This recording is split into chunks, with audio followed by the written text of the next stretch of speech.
Okay, is my mic on? We're sorted. Okay, thank you. Ubenwa is an Igbo word that means the cry for child. Does anyone know what language Igbo is? Go for it. Yes. Nigerian. Correct. It's a language spoken in Nigeria, and the Ubenwa app is an app that uses algorithms to make a distinction between the cry of a baby who is healthy and the cry of a baby who has restricted blood and energy flow to its brain. The app has been endorsed by the World Health Organization, and it was created by a Nigerian, Charles Onu. Immersive tech and AI can be truly transformational. At Access Partnership and at our AI Policy Lab, we've spent a significant amount of time thinking about how to include creators like Charles in discussions around AI. How do we create more non-Western conversations and discussions? Good morning, everyone. I'm Melissa Govender, and it's my pleasure to moderate today's panel. I have spent the last 15 years working in public policy, and I've also now aged myself. I've spent the last 2 years working at the intersection of tech and public policy, and I'm curious and passionate about how technology can change lives, especially so in Nigeria and other developing countries. Please, can I ask my panelists to introduce themselves? Yes. Dr. Hello everyone. This is Dr. Mijdal Al-Gahtani. I'm from Saudi Arabia, and I'm working as an assistant professor at King Saud University. Also, last 15 years, I was working as a data and AI consultant in many private and also governmental sectors. So we have been working in different projects, including smart cities, and also the project that is related to AI and also IoT. So we've been in this sector, and we have faced a lot of challenges, and it's good to be part of this interesting and informative session.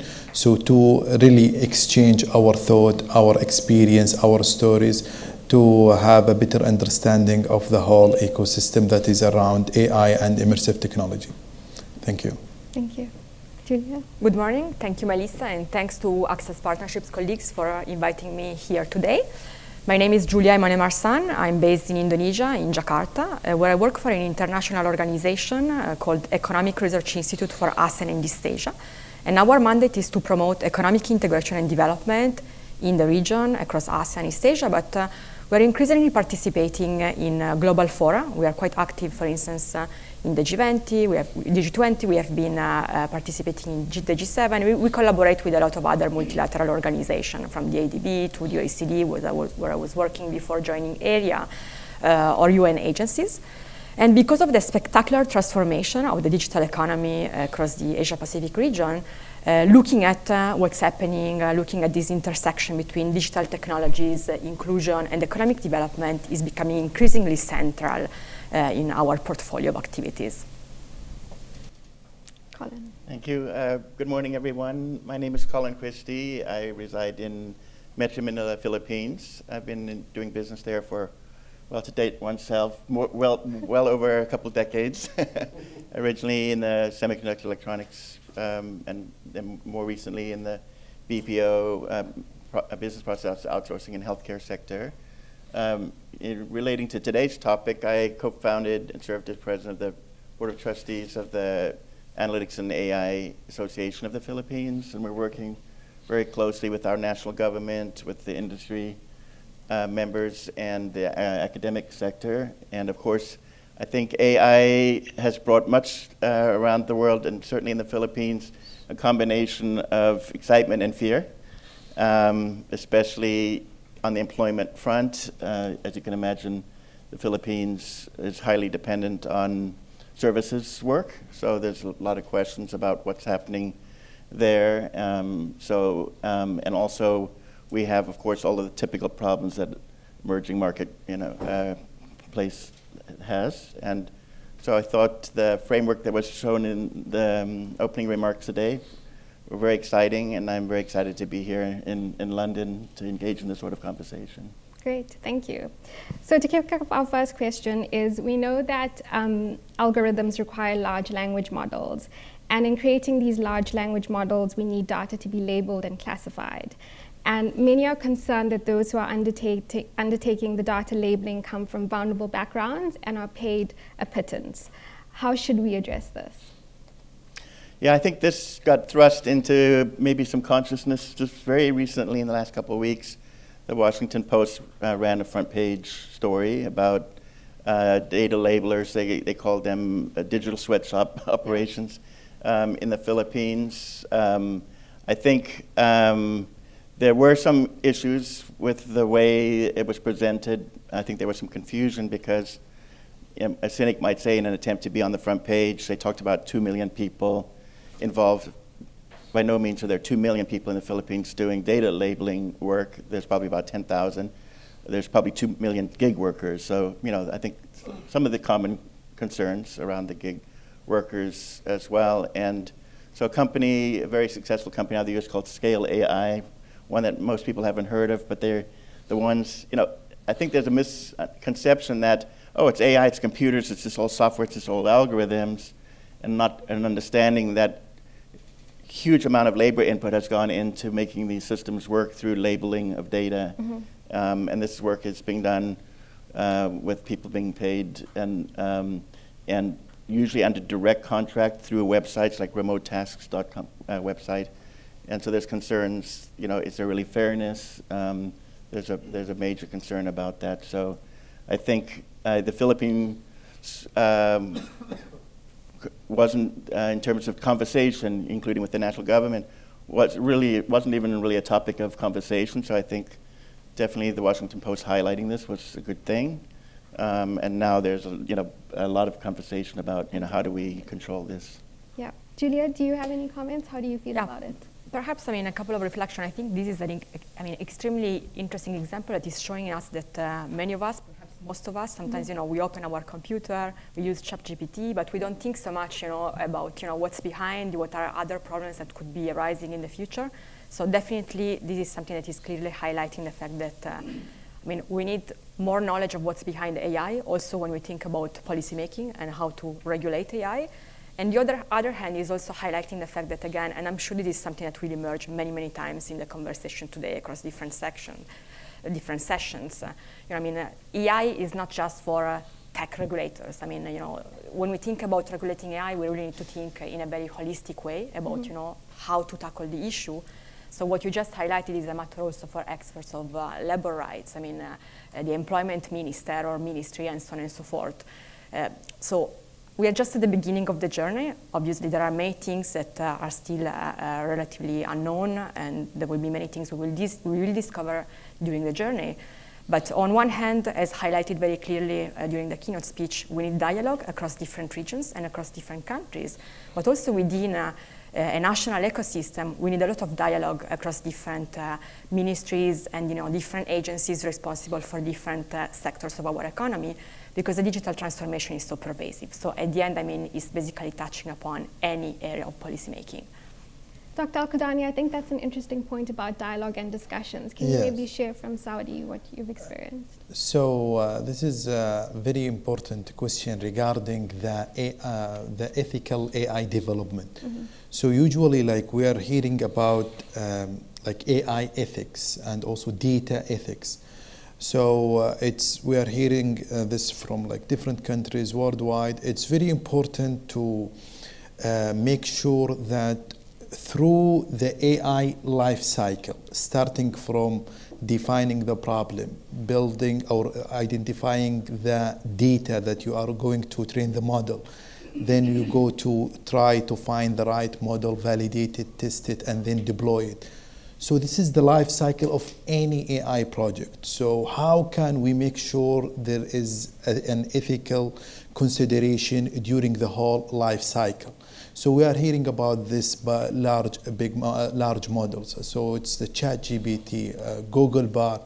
So we have an access to use those technology, but we don't have access to the data where the technology was built on or was based on. So this is very important. We don't know. So there are big discussion about is this data represent the whole population or only sample of the population?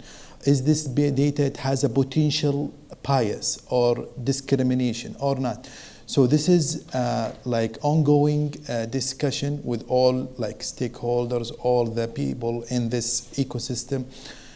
So back to your question. So in Saudi Arabia, in September 14, 2022, there was an announcement about AI ethics principles. So there was, it was announced at the AI summit, which was held in Riyadh, where more than 10,000 participants was there at that time last year. This AI ethics, it has like 7 principles, and starting from the fairness, humanity, social and environmental benefits. Also, it include explainability and transparency, also accountability and responsibility. So all of those principles. So people, like all the stakeholders, all the companies that are involved in developing AI technology, also immersive technology, including augmented reality, virtual reality, they have to follow those principles. Otherwise, like there will be a misuse of this technology, and we will not maximize the benefit, and there will be a potential risk at the end. So it's very important to make sure, like it's starting as like a principle, ethics.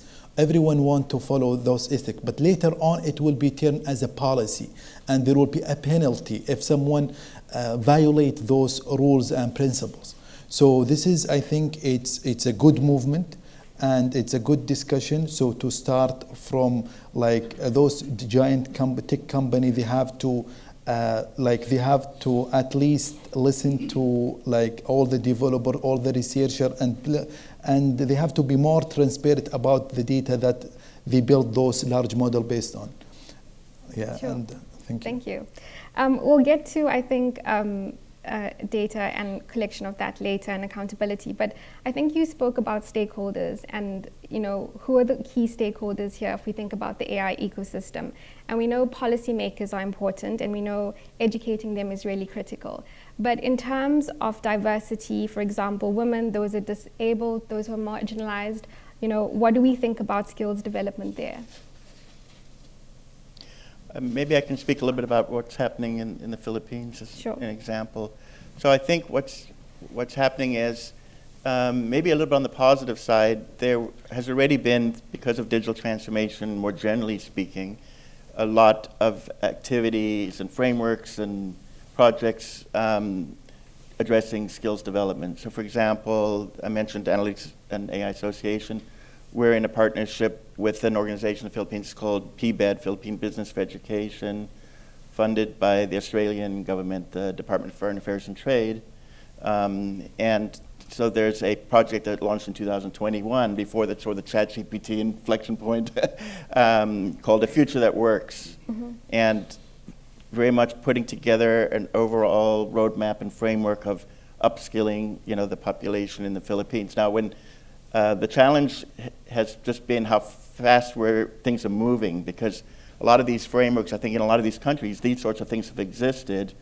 But I think we need to remind ourselves, we sort of hit an inflection point, about 9-10 months ago with the launch of ChatGPT, because I think it's important to differentiate just the general term AI, which has been around for, literally decades, but certainly in our lives for 10-15 years, from generative AI. Mm-hmm. This is a completely different animal. So we're used to AI, working when you do an image search, or if you order food online, or plan your trip on Google Maps or something like that.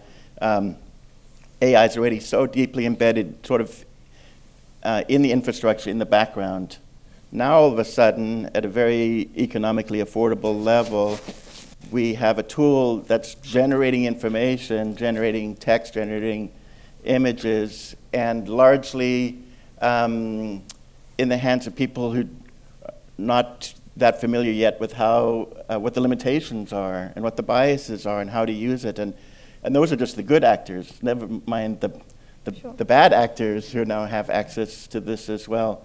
So I think we're, in the situation where it's difficult to sort of catch your breath because the technology is sort of ahead right now of the understanding and the frameworks and the regulation and all that sort of thing. So I think part of the solution is to come back to what I was saying, is that if we can take existing frameworks and existing projects like this, a Future at Works project, and then revisit and say, gee, we wrote that plan 2-3 years ago, let's refresh it, and let's now think about specifically generative AI, not just general AI, and how might we have modified that framework given the challenges that you just listed off, which was an excellent list of principles.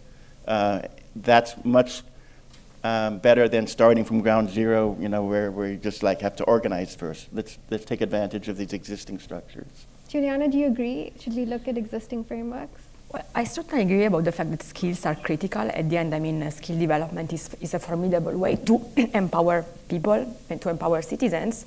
And this, let me just go back to what I was saying earlier. We already talked about the Ministry for ICT. I mentioned the Ministry of Labor, and now we are calling in also the Ministry of Education because, again, it's a highly interdisciplinary issue, and therefore the way we're going to structure our education system is incredibly critical vis-a-vis the digital transformation. Every person around the world is somehow facing from those in disconnected areas to those in very highly connected areas.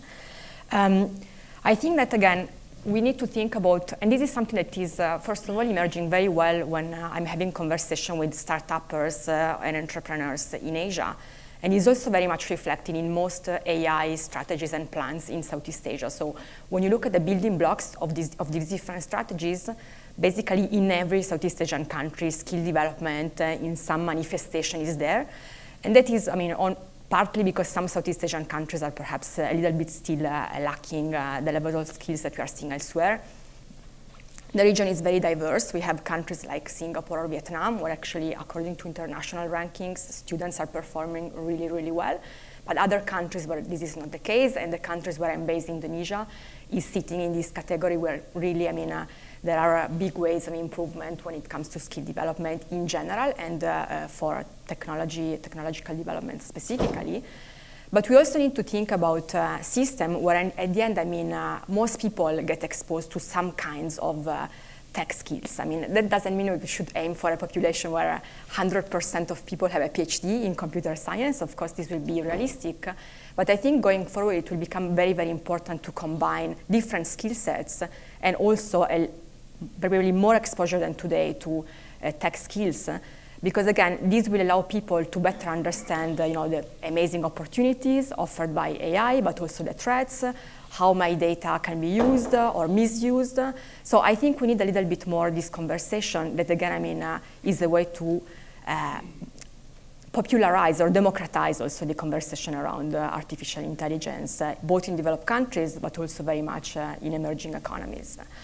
And then just to comment on what you were saying before, because I think it's also related to the question you just asked. You mentioned women, you mentioned people with disability. This also brings us to the issue of data sets and whether they're biased or not. There's a lot of evidence out there in the literature. I'm sure that everybody is already fully aware.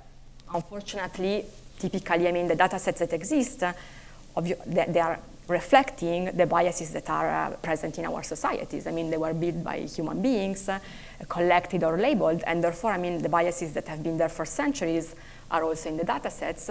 So it's not a problem with immediate solution, but this is why more transparency, more accountability around how these tools are working is absolutely necessary. Otherwise, we really risk to perpetrate and exacerbate these biases rather than trying to fix the problem. And again, perhaps we really need different types of skill sets. I think going forward, again, will be very, very important also to think more about transversal skills, these kind of skills that equip people to learn how to learn, because we are just at the beginning, as I was saying before. So we don't know exactly, what are the perfect skills for the digital transformation or the AI revolution.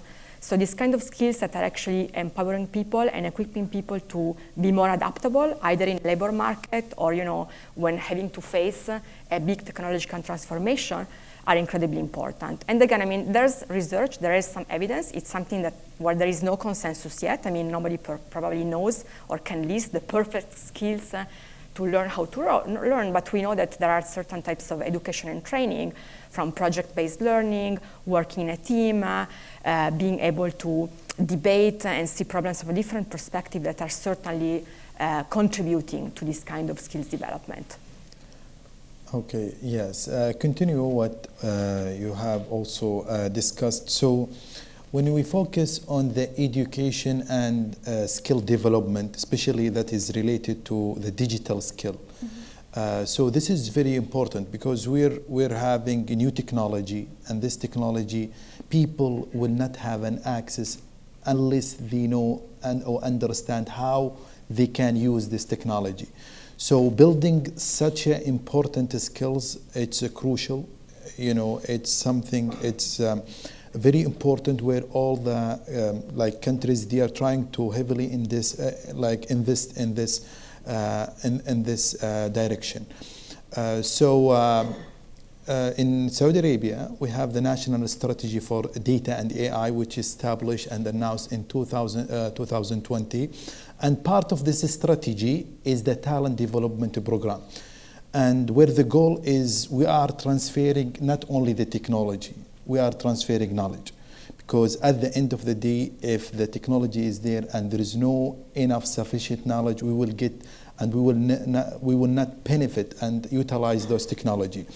So there are a lot of programs is happening in the kingdom, and it's fully funded by the government. They want to make all the citizens, they have access to this technology, starting even from the primary school, elementary school, and also high school, going to the university, fresh graduate, and also employees, and until the executive level. So I'm involved last year in a program that was just a pilot project, where the goal is to teach 100 teachers from high school in the basic of the data science, AI, immersive technology, and also targeting more than 600 students. And those 600 students, they were selected 50 men and 50 women. And also they were selected from different, more than 50 cities in the kingdom. Okay, north, south, east, west, small main cities, small cities, rural, the other small cities that is in the rural country. So the goal is to see how those students interacting, their ability and capability, and also curiosity to learn new skills. So the output of this program was impressive. It's beyond our expectation. So they are hearing artificial intelligence. This is the future skills from all over the world. So they start to have this kind of curiosity to learn those new skills. So this program is extended this year to include more than 1,500 teachers and also 30,000 students. And we are now in the middle of the program, and the progress, the output is still outstanding. So the goal is, after this program, to go to the third stage, where this course and those new courses will be part of the main courses in the school.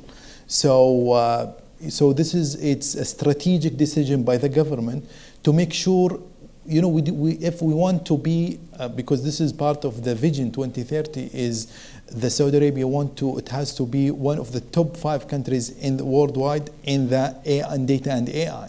To reach that, you need to start from the early, the primary level. So they will build a very good knowledge plug by plug. So to make sure that once the technology is mature, they will be the one who's gonna lead this technology. Also we have different initiatives is happening also in the kingdom related to not only local but also international. So in the AI summit last year, there was a big announcement about the kingdom. They are enabling more than 25,000 women worldwide. It's going to be fully funded by the Saudi government, especially from those developing countries. And they are the goal of this program to make sure the women, they have the accessibility to the artificial intelligence. And this year, they already trained more than 5,000, and they are committed in 5 years to cover 25,000 women worldwide. And this is kind of initiatives, the commitment that Saudi Arabia is not only focused on their citizens, but also they have an access to the international community. Yeah, thank you. That's a really transformational approach, and I like it's across genders, across races, and across nations as well. Sure. So speaking of nations, we know that the UK will host the AI Safety Summit in November. We know there's the G7 and G20 and the UN. They all have AI initiatives. Do these forums provide a platform for marginalized voices and non-Western countries? And how do you think that plays out if we think about the idea of global AI regulation and ethical regulation? Dr. Al-Khani, do you want to start? Or? Yeah, I think we can start from you. Colin, you want to go for it? Yeah, I think part of the challenge, with this is that we're trying to reach out from places like the UK into conversations with emerging countries, and there's sort of a baked-in assumption that those local countries have one voice on this on this matter, already digested and understood what their needs are. So I think that's part of the challenge too. You spoke about education for the educators and the kids, but actually I think we still need a huge amount of education for the policymakers as well. I think this is one of the challenges we're seeing in the Philippines, is that there's already multiple competing bills in our Congress around AI. Some of them a little bit maybe knee-jerk reaction, because as I said at my opening, the first fear was, oh my gosh, what's this going to do to employment in a service-driven economy? We have so much business process outsource work being done in the Philippines. So there's a little bit of a reaction to, oh, maybe we need to somehow limit this, or put protective measures in that. But then, of course, there's other folks in the same house who are saying, no, that's the wrong approach. So I think because of the speed that this has come at us, this is still a challenge. And then, as you said, folding in all the voices that need to be at that table too. So I think in addition to the international exchange and dialogue, there still is quite a need at the local level to come to grips and come to terms with what the priorities should be. And I think that's one of the challenges that we're going to have to overcome. So nations just being able to have their own stance, but there's consensus internally that they have them. Juliana, what is your view? I'm not sure I can say there's global consensus of how to define ethical AI, because again, different countries might have different sensibilities, and also because we're a little bit at the beginning of the process. But certainly what I can say is that the digital transformation, including discussion around AI that have become very, very popular over the last couple of years, especially after, let's say, the pandemic emergency was over, have become one of the critical issues keeping policymakers up at night, or at least many of them, has really become a conversation that is happening in many, many different geopolitical fora. You mentioned the G7 and the G20, probably because we're in London today. This is some of the fora that Western countries are primarily looking at, although within the G7 we also have Japan, that I'm not sure we can consider a Western country, given that it's in the East, but it's clearly very much, let's say, a group of like-minded and more cohesive countries that it is the G7 at the moment. But I don't know if you have paid attention to that. I think that just before the UN General Assembly in New York, there was the G77 plus China summit in Havana, Cuba, where they discussed very much about technology and issue around access, the digital transformation, including artificial intelligence. So this is just an example of a forum where, again, conversation about how to regulate, what should we do about even tech transfer, are definitely taking place outside fora like G7 and G20 that perhaps are a little bit more discussed on the British or European or American press. And I think that reflects very clearly the fact we now live in a world where the geography of innovation is changing and has been changing for a while. I really like talking about this issue because I've been analyzing innovation ecosystem in many different regions of the world. And I think that when you go and travel, you can really witness this transformation. But even when you look at the data, you see it. I mean, if you look, for instance, at a very simple and not way from perfect indicator of innovation activities like patents, I think until more or less the 70s, end of the 70s, beginning of the 80s, patents, I mean, the OECD area, I mean, basically the Club of Developed Countries, now, I mean, it's enlarging, but anyway, it corresponded to more than 90% of global patenting activities. Then, I mean, since the 80s, you see a kind of bifurcation of the graphic, OECD versus the rest of the world, and this is clearly indicating that new big important players in terms of technology and innovation are emerging.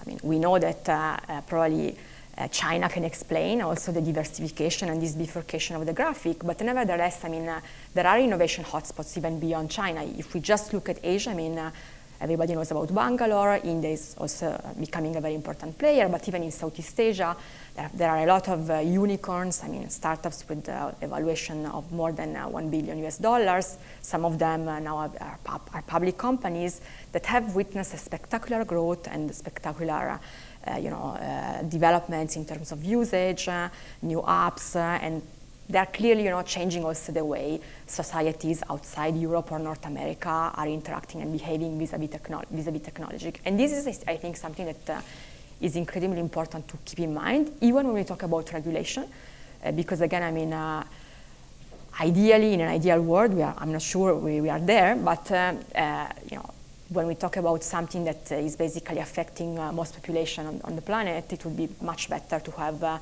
little bit of consensus, or at least, I mean, a dialogue to develop common principles and standards. And this is why dialogue across different regions is very, very important. And again, I mean, it's also happening not just between the US and some other countries.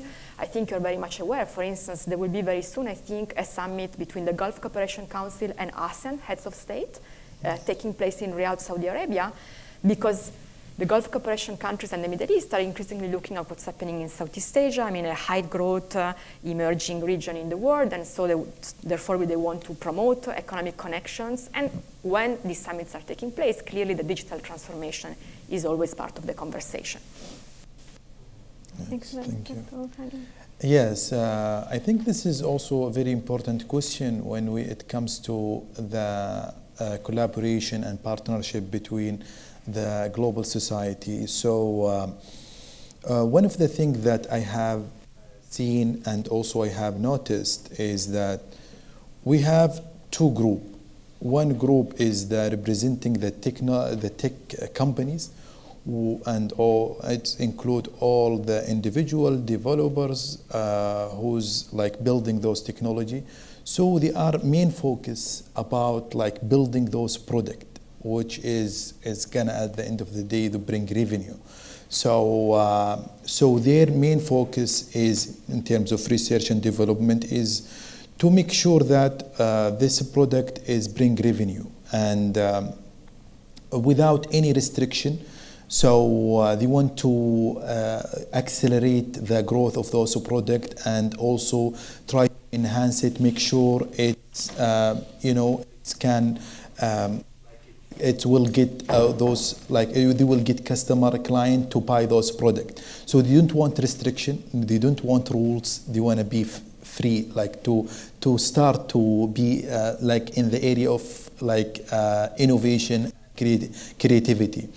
On the other side, we have the policymaker, where they are looking at the whole scene and make sure that everything has to follow the rules. They have to have full control of everything. So they want to make sure there is no misuse of this technology and there is no potential risk comes out of this technology.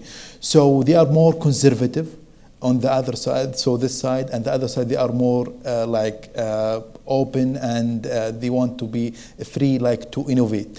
So the idea is there are like two sides. So the idea of this discussion, the idea of the workshop, the idea of the AI summit is to bring them together on one table.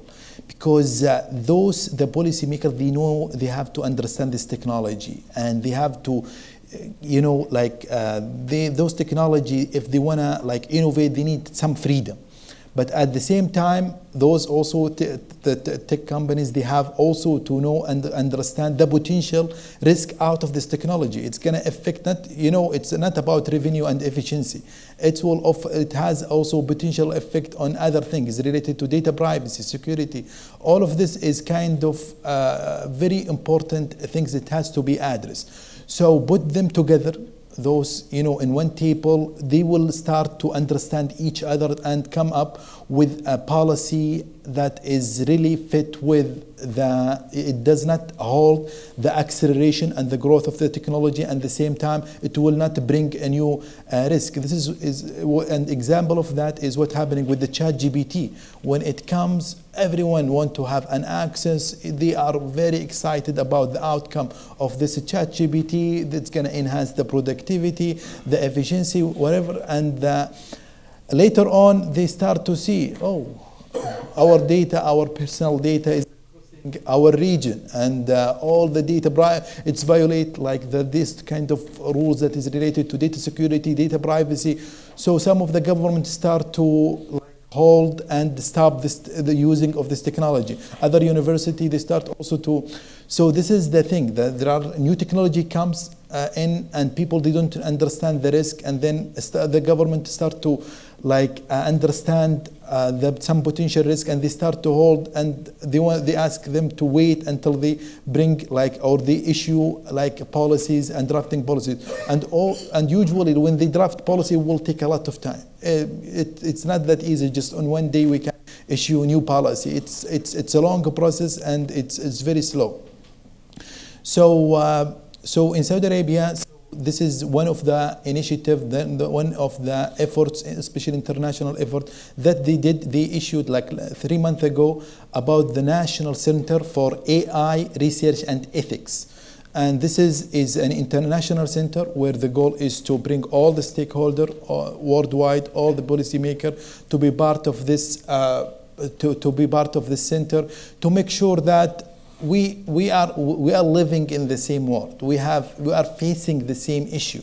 So how can we bring collaborative efforts where everyone can contribute to this effort? We know some countries, they are performing very well, other countries they are not. So how can we promote and foster those kind of partnership and collaboration?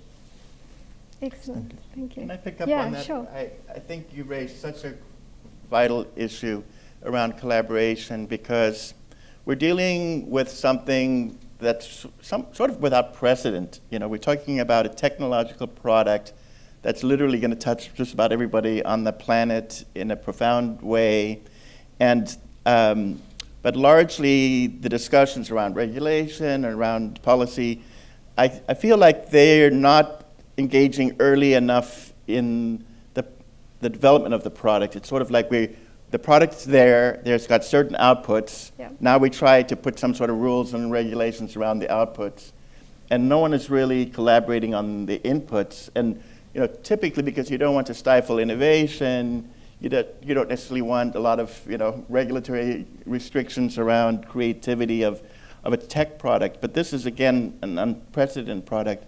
Just as we said at the beginning, a lot of people were surprised to learn until the Washington Post article came out that, oh my gosh, there's all this human input on labeling the data. But there's other human input. So we seem to think that, okay, we take all of this labeled data and we put it into this algorithm and we train this AI, and then we get what we get. You get ChatGPT, it gives you whatever answer. Mm-hmm. That's actually not true. There's a second layer. They call it RLHF, not to get too technical here, but it stands for reinforcement learning from human feedback. Mm-hmm. The human process again.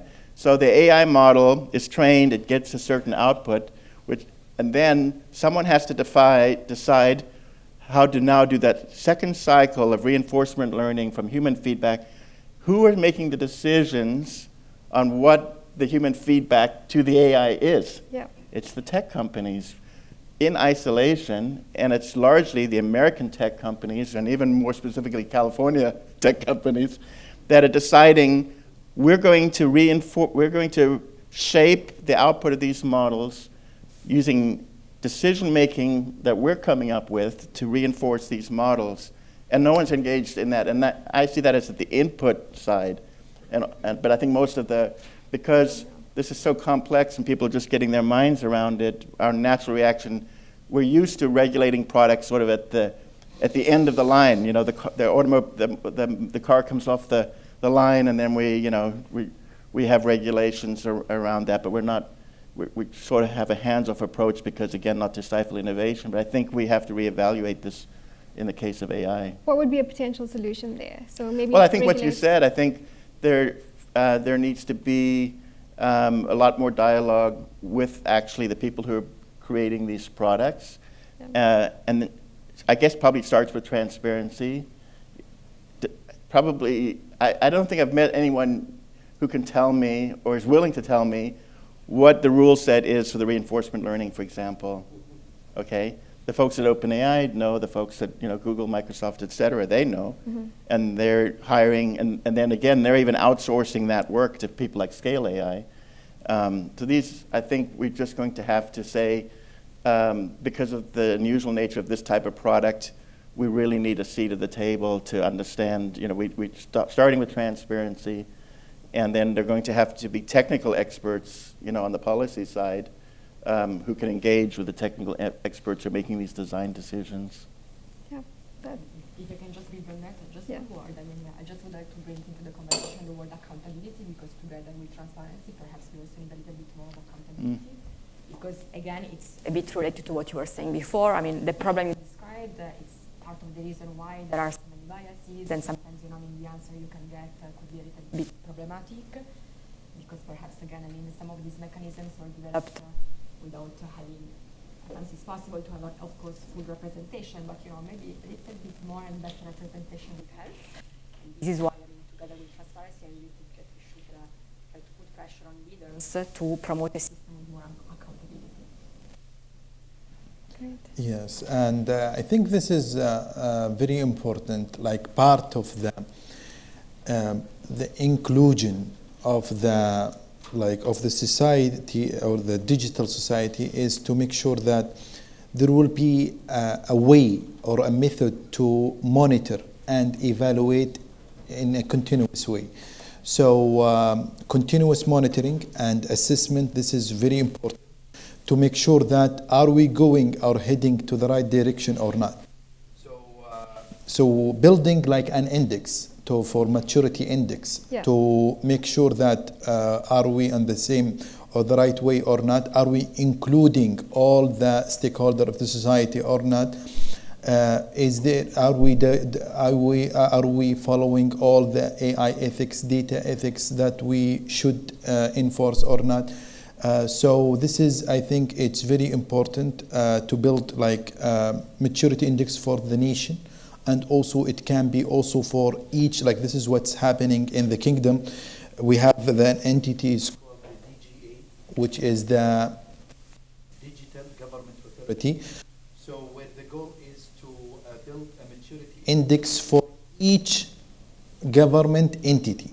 Sure. Okay, there is an annual evaluation, annual assessment, and there is a criteria they have to follow it. So to make sure, because they already issue some rules, policies that has control and specification. So they want all the government agencies, because they are bringing a new technology, they are adopting those new technology. Are they comply with those policies and controls and specification or not? Compliance. So they are doing like a feedback loop. So whenever they see some not good use, so they are going to do like feedback, and the corrective action will take a place. That's interesting. Thank you for explaining that. I think we're at Q&A time. Does anyone have any questions for the panel? Yes, Peter. How are we doing this? If you want to grab the mic. Live streaming.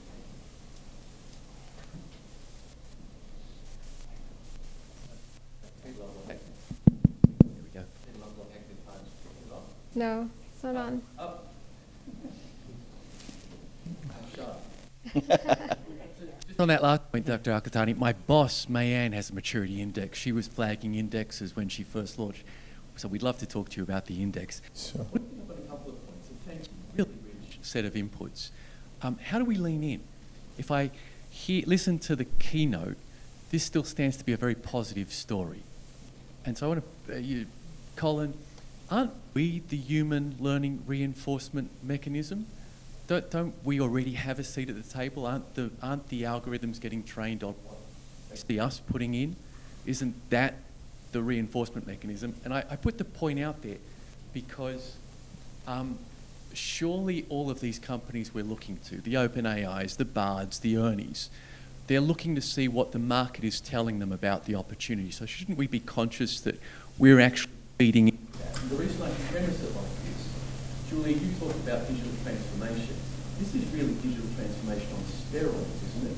Aren't we trying to get this into the hands of as many people as possible so that we can see how we need to reinforce and train the algorithms to be addressing a lot of these problems, social inequity, hunger, environment, and so on. And you all came in from a labour angle at some point or another, and this doesn't look like it's a disappearing of jobs. It looks like an augmenting of jobs, everything we can see. It looks like it stands to disproportionately benefit emerging economies, the marginalised, if we can put it in their hands. So Access Partnership did some research. I think in the Philippines, 79.3 billion contribution to GDP, roughly 20% if we get this right, if we look at where the jobs can be augmented. India, 621 billion per annum, 18%, Japan, 1.1 trillion, say 27%. So this stands to be quite a huge addition of productivity. So my question back to you, given everything you've put, how do we lean in? How do we help both the policymakers and our corporate colleagues to work out what they need to hear from the marketplace so they can help guide the algorithm? Perhaps I could start. There was a lot there. So let me start with the points at the end. I think there is actually, and the Access Partnership study that was done for Philippines has generated a lot of buzz and excitement because augmenting, sometimes if, rather than thinking of it as artificial intelligence, think of it as augmented intelligence, right?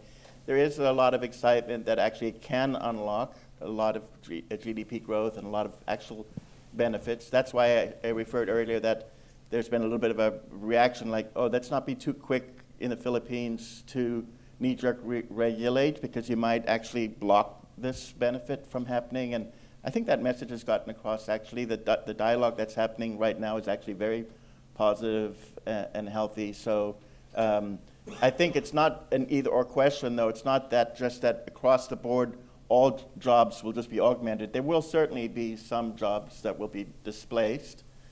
Perhaps those are ones that it's okay that they displace. They're very repetitive and not, engaging at sort of a job as long as we have upskilling and reskilling programs, to address those. I think to your earlier part about the reinforcement learning, I think just to clarify on that, I think the point I was trying to make, and it's largely not really understood, there's two phases of training generative AI, like ChatGPT or Bard or others. The first is they feed trillions of lines of text are fed in, and this sets what are called model weights in the model. But then there's a very human, and so that's not a very human process. That's a data process. But then there's a process that literally these large tech companies spend millions of dollars, and it takes several months, and they are using labor across the world, and they're literally engaging in conversation with the chat, and then depending on the response, they're giving reinforcement feedback to the model to say, no, we don't answer that sort of question. The simple ones that probably everybody would agree on is like if I ask, how do I make a nuclear bomb or something, Yeah. the initially trained model might actually be able to answer that question for you, right? But the reinforcement learning human feedback layer puts a cap on that. But the danger is that so the bias comes from two levels. Inherently, the bias in the underlying training data, right? So Unfortunately, the AI is just reflecting the bias that we all have, right? It's not creating new bias, it's reflecting the bias that's already there in our literature. But then it can be amplified because decisions are sort of being made to like, oh, these are acceptable questions, these are unacceptable questions, and there's a political bias even that comes in, and that decision-making is very much Silicon Valley-centric on who's deciding, and there's no transparency and no accountability, on those inputs. So, I was mentioning we need to engage in this conversation. I think one model, it's not a perfect model, but one model that maybe is something to think about is in the US, for example, the FDA, the approval of drugs, right? So when it comes to the drug approval process, again, let's just focus on the US process. It's not just a matter of only looking at outputs. I actually I'm involved in a health tech startup in the Philippines, and we have a piece of software that has to be FDA approved. So we actually went through this whole cycle. There are procedures in that process that very much look at your process, not just at the output. So they are looking at the inputs. They very much investigate, and the way the FDA model works in the US is they'll have a panel of experts in your specific area, and you have to submit proposals and plans and documentation, and those experts will look at the inputs, the process, and the outputs, and make a decision on whether or not to allow you to put that product on the market. I think there have been various people calling for perhaps that sort of model applied to AI. There have been people like Max Tegmark at MIT who called for a pause to allow time to put those structures in. Max himself will tell you he never expected anyone would agree to it. He tried to just want to get that into the conversation. So I think we're struggling because, as I said, we're dealing with a product that's so different to what we're used to. But we can maybe find some of these frameworks. So I think that's how we lean in. Yes. Go ahead. I mean, I agree. And you talked about it, with the case of the Saudi Arabian initiatives. I think that we can expect, and it's partly already happening, even innovations in the way we are governing the digital transformation or AI itself. I mean, you made the example of new agencies popping up. I think it will happen both at the national level, but also hopefully at the multilateral, transnational level, because again, I mean, data and AI tools don't stop across borders, so we really need as much as we can, I mean, international dialogue around these issues. And I mean, to continue what you said, I mean, again, it's very much related, I think, when we were talking about transparency and accountability, we can even think about authorities, issuing certification. Now, I mean, maybe many of us are aware of this certification called B Corp that is essentially telling that a company is, doing whatever they can to be more inclusive and sustainable. And in the future, we could think about certain certification around certain types of AI models. But again, I mean, that are a bit similar, if you want, to certain types of health warning, for instance. But then, I mean, it's very important then that the general population have the skills to understand this kind of certification and what they imply. And this is why, again, I mean, we need skills, in the policymaking colleagues, in people like us, trying to analyze what's going on, but also in consumers. I mean, consumers are very powerful. I mean, if suddenly they stop using certain tools because they think they are not inclusive enough, then I think that we put enough pressure to the IT companies and the tech giants to change a little bit the models. So I think empowering consumers by explaining what are the implications and maybe developing certain certification is certainly a good incentive to do that. And my very final word, I'm sure that somebody will touch upon it in the next sessions. I think when we talk about inclusion, and this is again related to authorities and what we can do, we also need to remember, the divides between large corporations and MSMEs, micro and small medium enterprises. Because often, I mean, and it's super important, don't misquote me, talking about women, people with disability, and other underrepresented is extremely, extremely important. But we shouldn't forget that, again, I mean, a lot of the inclusion in the tech ecosystem, when we talk about AI, is also about, what companies can actually adopt these tools to become more productive. And so we shouldn't forget about policies to support micro and small medium enterprises, which also means, adapting a competition policy in a way that is basically fit for purpose for the digital age, because we know that there are winner-stakeholder dynamics because of the data sets and so on and so forth. I mean, I'm going to put here because we can go forever, and I'm sure moderator will be happy about it. But I think it's very, very important to remember, again, also about differences from classes when we talk about inclusion. Yes, and thank you for your input. I just want to make sure we are hearing about one terminology which is called the data-centric approach, and we are hearing about the AI-centric approach. And now I think there are a shift to change this terminology to be a human-centric approach, because the human, it has to be in the core. When they build the technology, where the main focus is to build the technology that serve a human, okay? Not only focus on efficiency or like revenue, or we are talking about productivity.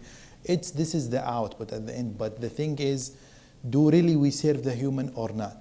I will tell you a story. Like one video was like, I posted maybe like 2 months ago. It was like a company that issue a computer vision solution where it's in a coffee, where part of, maybe if you are familiar with this video, it was like, it's very popular.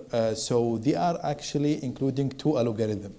Half of the video, because it's just coffee and they are workers, they are doing like cup of coffee, and the other one, the people sitting at the coffee.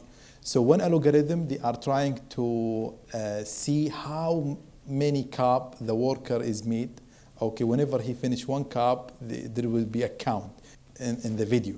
And on the other side, there will be like people who sitting at the coffee. So whenever they sit, they will count how much time they spend at the coffee. So they want to do different type of analytics. And when I was hearing and getting a lot of comments regarding, is this like this is serve humanity or not?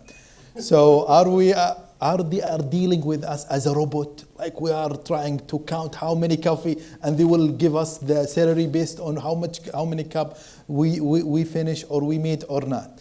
So this is kind of ethical consideration, ethical discussion. It has to be made. So we are not robot, we are a human. So this is technology, it has to serve us, it has support us, it has to be like, it's not like we need to monitor everyone, we need to, this is people, like at the end, they are human. They are not like, they are not like the machine, they are working like 24 hours, 7 days a week, 365 days a year. So we are human, we need rest, we need but it's very important to measure, monitor productivity, but in the right way. So this is very important, like to make sure that once we build any technology, we need to make sure the human is at the center. Excellent, thank you. I think we had a question. Yeah. Mark Williams from Line Advisors. It's been a very rich discussion. There's a lot of emphasis on the ethics side of this, but if you're an emerging market and you were going to say, well, what's going to be the biggest impact, both economically and politically, of this technology over the next 5 years or 10 years, I think the one would be the impact on jobs. And the discussion about the Philippines was interesting. I mean, that's pretty sanguine, I would say, because it is a productivity enhancing technology, but it's not necessarily enhancing the productivity of the Philippines, because essentially that middle layer of middle skilled functions, AI replaces all of that. So what you're doing is enhancing the probability of the customers, who are the companies in the richer countries. So it's potentially extremely disruptive to the labor market. So if you're a government in emerging markets, that's probably going to be your number one priority, is how to deal with that, how to anticipate and how to deal with it. Second one would be the cross-border nature of this, and we've touched a lot of what's happening in this, which is having an effect in emerging market, is being decided in California or in China. So how do you deal with that? That has a huge political implications. And the third one I would say would be the sort of internal social disruptive effects that we've seen in social media, but AI is going to be that but much worse. I mean, it's much cleverer, it's much more sophisticated, the impacts are going to be potentially much more disruptive. So how do you deal with those things? those would seem to me to be the sort of three, very high level, three biggest political and economic impacts of the technology. And I'm not hearing an awful lot when we talk about policy response. I'm not hearing an awful lot which addresses any of those things. I mean, I think the upskilling point speaks to the economic effect, but I'm not sure it's really appreciated the magnitude of the effect. So I just wanted to get your thoughts on that. Those sort of big effects and how countries should be responding to them. Okay. So one part, maybe I will start here and maybe I'll continue with you. So the upskilling and reskilling. So one time, I just start with a story. 2 years ago, I was in the national TV in Saudi Arabia. I was talking about AI in general, the productivity or the advantage of the AI, the benefit, and what is AI and how can AI like benefit those company, government, whatever in digital transformation. So once I finished that session, I went up. There was one guy. He stopped me at that time. He's first time for him to hear about AI, and he was listening and. He was listening about this AI technology, and it will also replace some jobs in the near future. And he said, I will ask you one question, but please be honest with me. So, is really the AI will take my job in the near future or not? Just say yes or no. Okay. So because he heard something new, and he was surprised about the power. Is can able to, especially for those repetitive jobs, they are doing maybe sometimes better performance than human. So I said, to be honest, unfortunately, yes. If you do not change, okay. So it's a big sign for you. You need to start from now, because some people they stop learning. They have good job. They are stable. They are living their life easily, but without any upskill or skill themselves. So this is the key message here. So I was telling him there are some future skill you need to invest your time in. You need to invest your effort in, and this is type of investment. It has a return. So we are discussing about the ROI, the return of investment. Whenever you invest your time in building this new knowledge, a new skill. So at the near future, you will get a better job. You will get a promotion at your job. You will get. You may start your own company. So you will have a better chance than now. So this is the most important thing. People now start. They are hearing about the ChatGPT, generative AI. They start to have some fear about the power of this AI, and because those companies they are focusing about revenue efficiency. So once the technology is better than human and it will be less cost, they will invest in. So they don't. So they are their main focus on. So this is why the government try to put a lot of efforts in put awareness about ethics for those companies, and also at the same time, a human is always better than the machine. This is in general, because those machines they are made by human. Okay, the idea is to mimic the human in some part, in some task. Still the human is way better than about those as compared with those machines. If I can continue, I mean, I think at the essence, someone probably mentioned it earlier. The problem is that again, there will be new jobs being created and jobs disappearing. The problem is that the people may not be the same. Because the people losing the job may not be the one finding the new job being created, because the skill sets can be completely different. I think some organization indeed try to do a kind of rather than skill-based, more task-based classification of tasks that were at risk, because perhaps tasks are even more relevant than the type of skills or profession. Just let's make a very easy example. I mean, if you're a cook or a chef, it's more unlikely that the Michelin starred chef is going to be replaced, but perhaps a kind of cook that is just preparing hamburgers or something particularly easy to prepare, you're more at risk.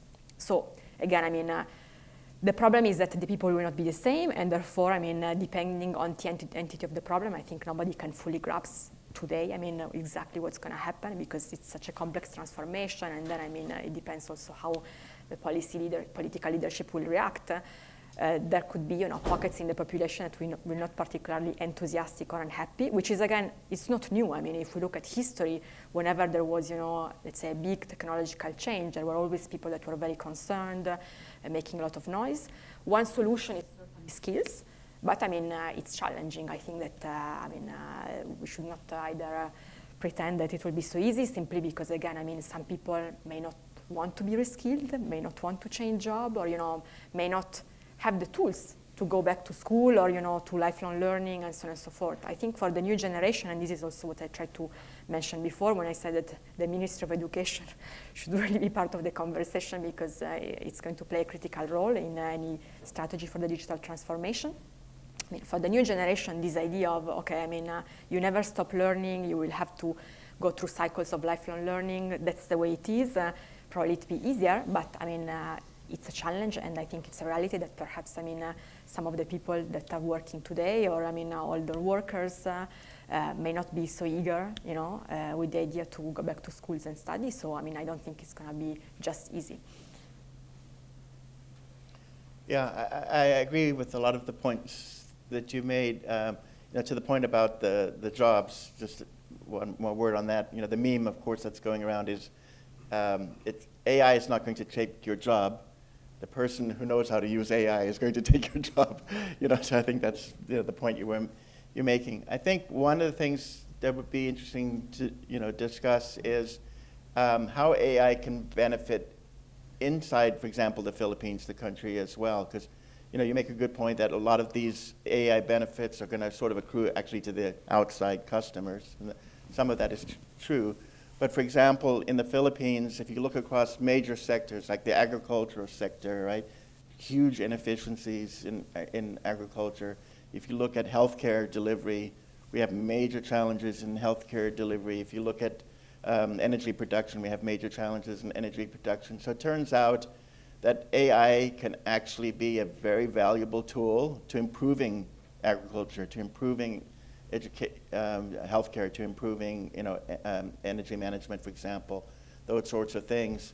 The challenge we're going to have, though, is not only the skills for people who know how to solve those sorts of problems applying AI tools, but actually affordable access to the technology itself, because some of the availability tends to come to places like the Philippines last. Now, granted, it was only a few months, but for example, when ChatGPT came out, it wasn't available initially to folks in the Philippines. Or when GPT-4 version came out, it was like, and so many of these tools are coming out, it's like, okay, it's available in the US, maybe available in the UK. It's not yet available to us. And then the pricing may seem in the Western world to be affordable, but it's not. Those price points are actually pretty high for the users that we have. So I think one of the things is that that by investing in infrastructure and investing in skills and upskilling, we also need to say, how do we apply those capabilities now to improving others internally? And another one would be manufacturing. There could be dramatic manufacturing productivity improvements. And there's a lot of products manufactured in the Philippines, not for export, manufactured for local consumption, right? So to the extent that each of those sectors can also become more productive, then the country can actually benefit significantly from AI enhancement. Does that answer your question? Great. I think we have time for one more question, Luca. Yeah. Anyone? I think I have a comment here.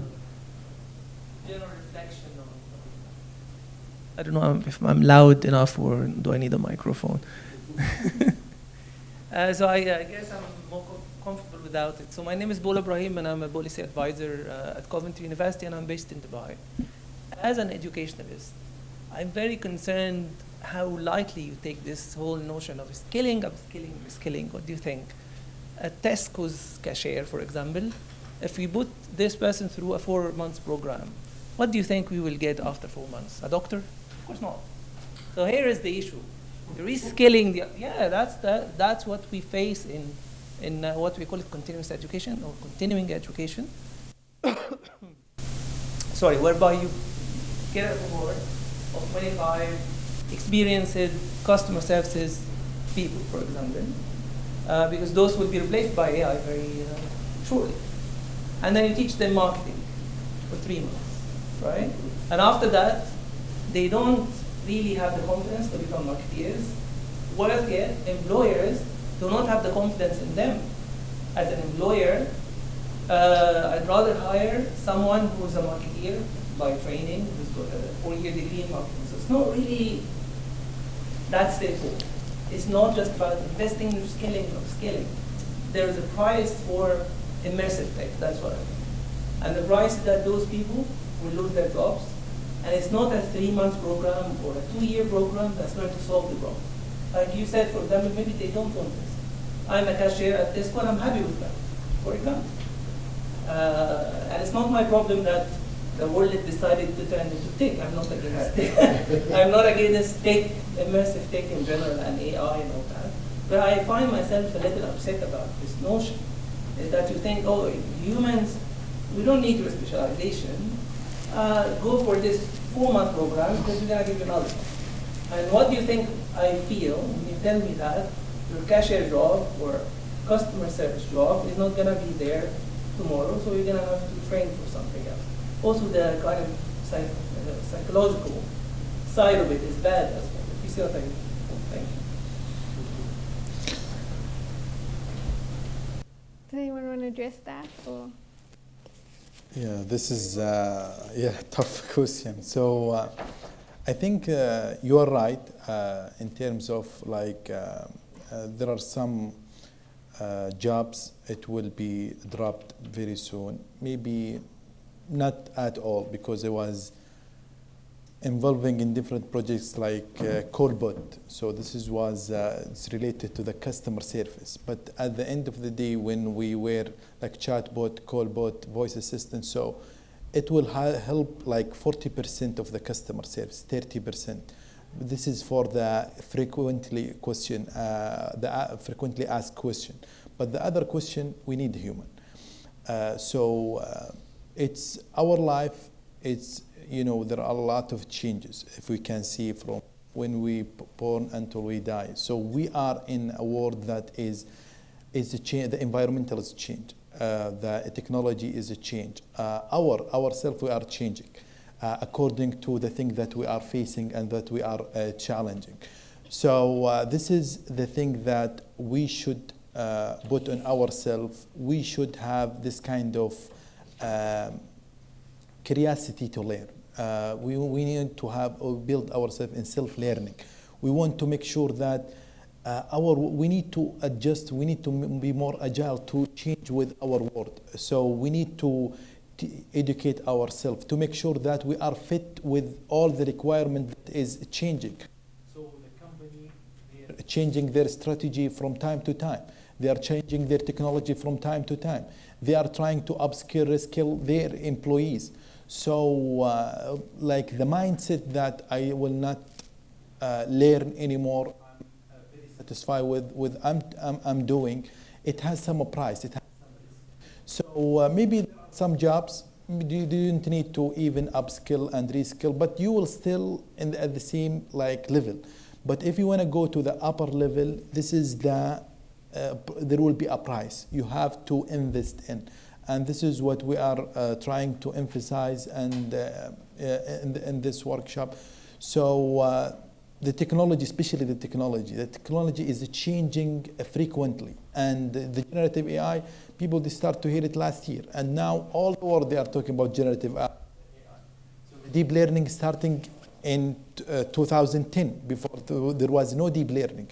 So now we are starting next year. We don't know what's going to happen. So some of the technology, it's called a disruptive technology.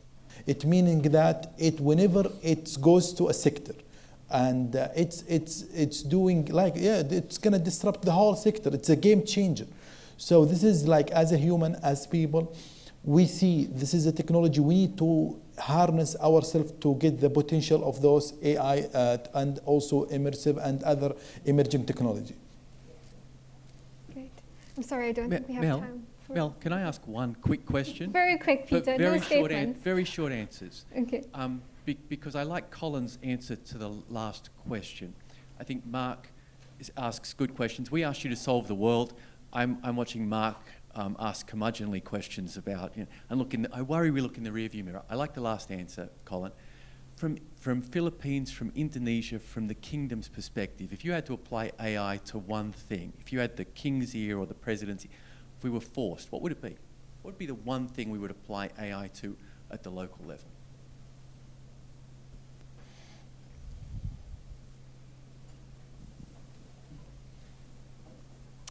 Wow, it's hard to pick one. I mean, I think I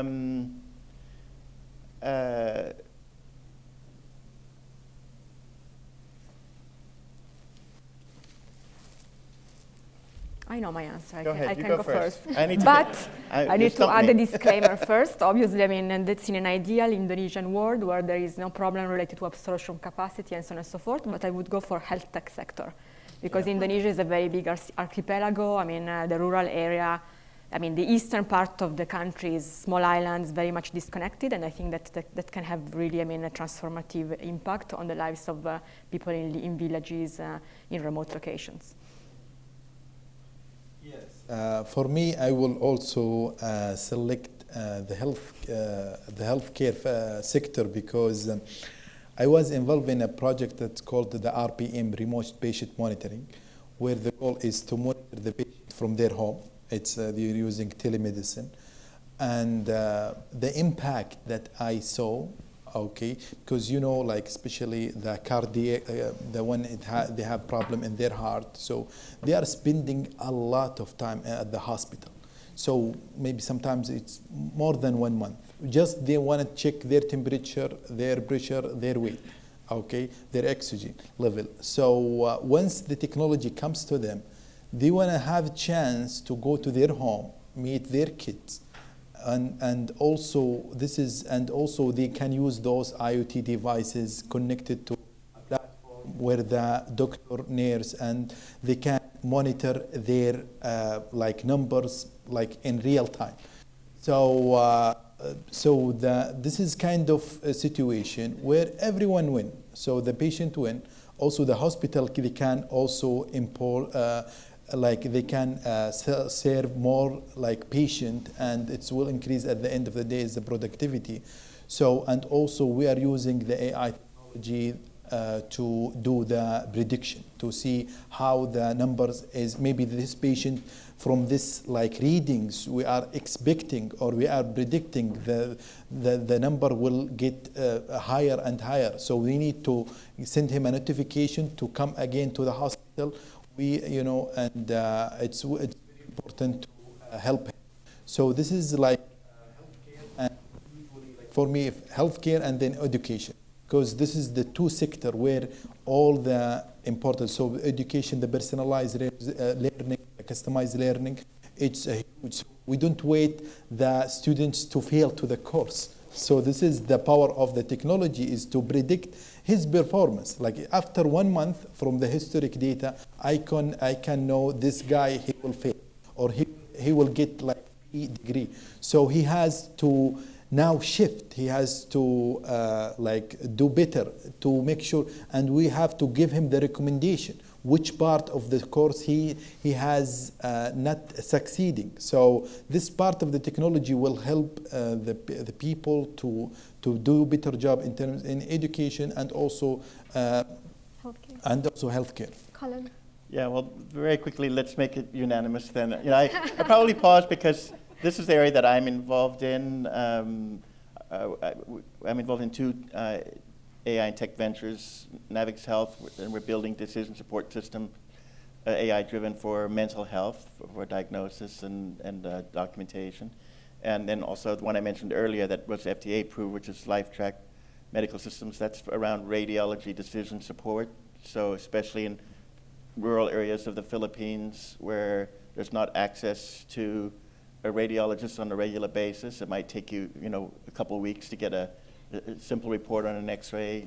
Using technology and decision support systems and remote systems there's already a dramatic impact on bringing access to healthcare. So I think that probably Okay. is the right answer. Well, that's a great way to conclude. We have our AI and healthcare webinar on the 27th of October. So a quick plug for Access Partnership. You can find it online.